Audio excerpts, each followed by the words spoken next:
Lalu bagaimana sosialisasi dan penerapan regulasi tarif baru taksi online? Kita tanyakan langsung kepada Direktur Angkutan dan Multimoda Kementerian Perhubungan, Cucu Mulyana. Selamat petang Pak Cucu dengan Aiman, Kompas TV. Pak Cucu, pertanggal 1 Juli kemarin sudah diberlakukan. Adakah feedback, adakah umpan balik yang disampaikan ke Kementerian Perhubungan terkait hal ini? Iya, selamat sore Mas Aiman. Selamat sore Pak. Ya memang tarif ya terkait dengan PM26 secara keseluruhan materi efektif berlaku tanggal 1 Juli kemarin ya. Nah, namun dalam pelaksanaannya, dalam sosialisasinya memang tiap hari kita lakukan dan per hari ini sudah dilakukan press conference oleh Bapak Menteri Perhubungan. Nah, dari PM26 tersebut maka materi-materi pokok yang memang diberlakukan per 1 Juli itu terkait 4 materi. Pertama, materi perpajakan. Itu akan menjadi kewenangan dari Direktorat Jenderal Perpajakan. Kemudian masalah tarif, masalah kuota, dan masalah STNK atas nama badan hukum. Nah, terkait dengan masalah tarif yang Mas Aiman tadi sampaikan bahwa memang sampai sekarang belum ada laporan secara resmi ya, baik melalui laporan tertulis maupun laporan secara on call kepada call center Kementerian Perhubungan. Jadi, 151. Oke saja, belum ada laporan. Belum ada resmi sama sekali yang menyatakan keberatan. Kami mendapatkan informasi dari luar bahwa pengemudi taksi online merasa bahwa terlalu rendah. Meskipun di benak saya juga agak aneh. Biasanya taksi online justru mau serendah-rendahnya. Justru batas bawah tidak mau dihilangkan. Tapi kenapa kemudian dianggap terlalu rendah? Ini sebuah pertanyaan juga. Saya tanya ke Pak Cucu. Pak Cucu, Rp3.500. Rp3.500 per kilometer. Itu hitungan dari mana Pak? Tentunya karena basis data perhitungan kita berdasarkan biaya operasional kendaraan itu sendiri ya. Nah, jadi di dalam untuk menghitung ini kita sudah di dalamnya sudah kita masukkan komponen-komponen termasuk asuransi untuk pengemudi, asuransi untuk penumpang, kemudian asuransi untuk kendaraan itu sendiri.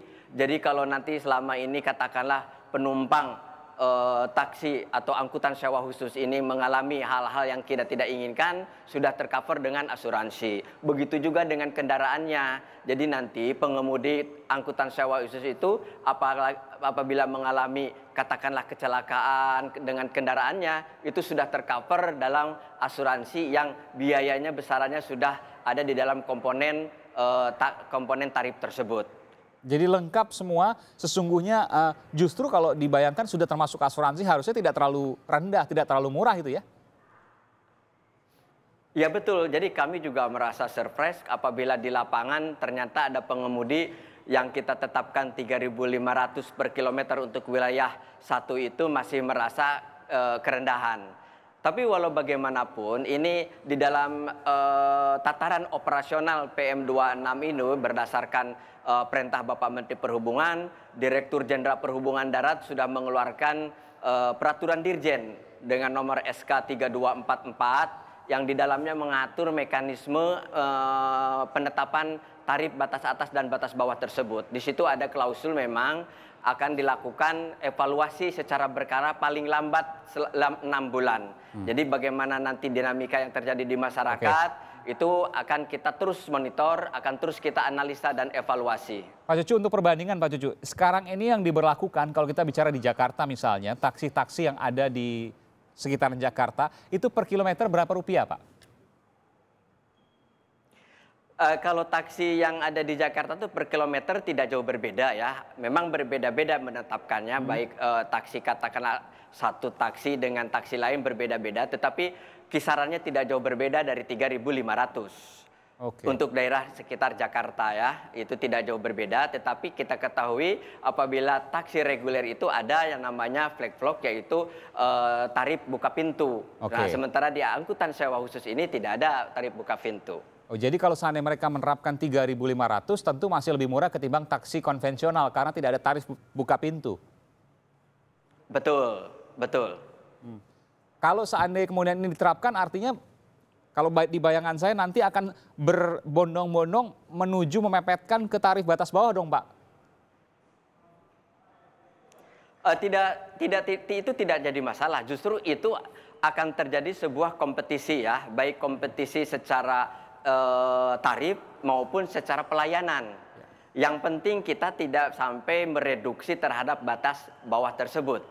Karena di situ kita sudah negara hadir untuk melindungi baik pengemudi, baik pelaku angkutan sewa tersebut maupun masyarakat sebagai pengguna jasa. Termasuk juga nilai keselamatan Pak, dengan 3.500 itu sudah diperhitungkan bagaimana penggantian suku cadang misalnya, bagaimana tadi Bapak juga menyatakan sudah ada asuransinya, bagaimana kemudian mobil itu bisa digunakan atau motor nanti bisa digunakan sesuai dengan fungsinya dengan aman dan dengan perawatan yang berkala. Betul.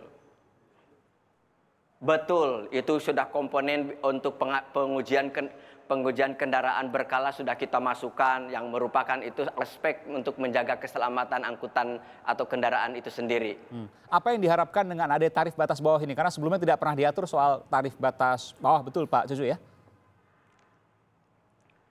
Ya betul Pak, ini yang kita harapkan itu pemerintah dalam hal ini Bapak Menteri Perhubungan menginginkan terwujudnya sebuah harmoni industri angkutan darat yang sehat di lapangan, yang bisa menumbuh kembangkan kedua belah pihak, baik taksi reguler maupun angkutan sewa khusus. Oke. Tidak ada kemudian ribut-ribut lagi di lapangan. Kita bicara Pak ke depan, misalnya ada, betul, ada persaingan lagi di depan.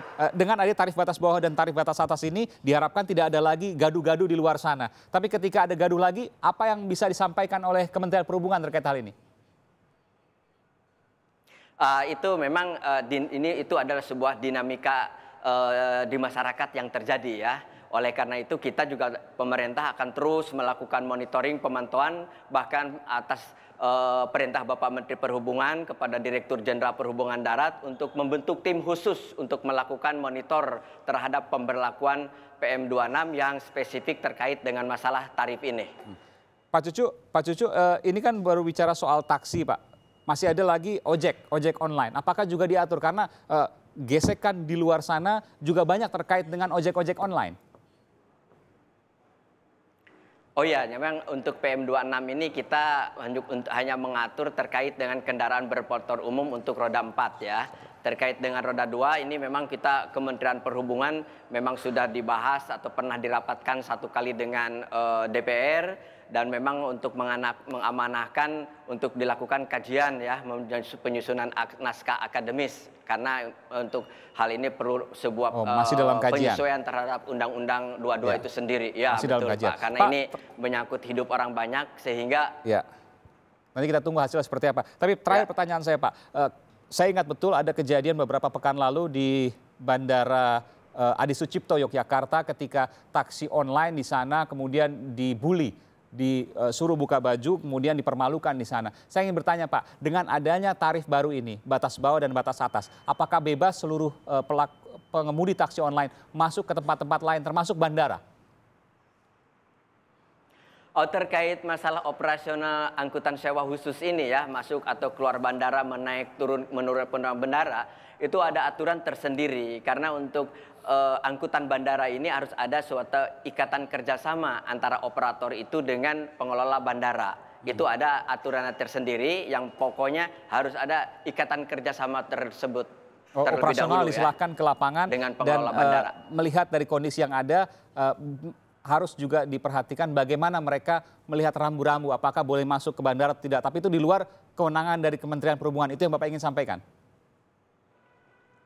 Ya, itunya aturannya sudah ada Pak. Di dalam aturan Kementerian, aturan Permenhub itu sudah mengamanahkan bahwa taksi bandara itu harus ada ikatan kerjasama dengan pengelola bandara. Kenapa? Karena pihak bandara itu kan harus melakukan menata kelola layout, di mana harus ada dropping zone, di mana harus mengadakan wilayah area pengendapan. Nah itu tentunya harus menjadi domain pengelola bandara untuk melakukan menata layout itu terhadap ke fasilitas-fasilitas untuk angkutan bandara. Baik, jadi diserahkan ke pihak Angkasa Pura. Terima kasih Pak Cucu Mulyana.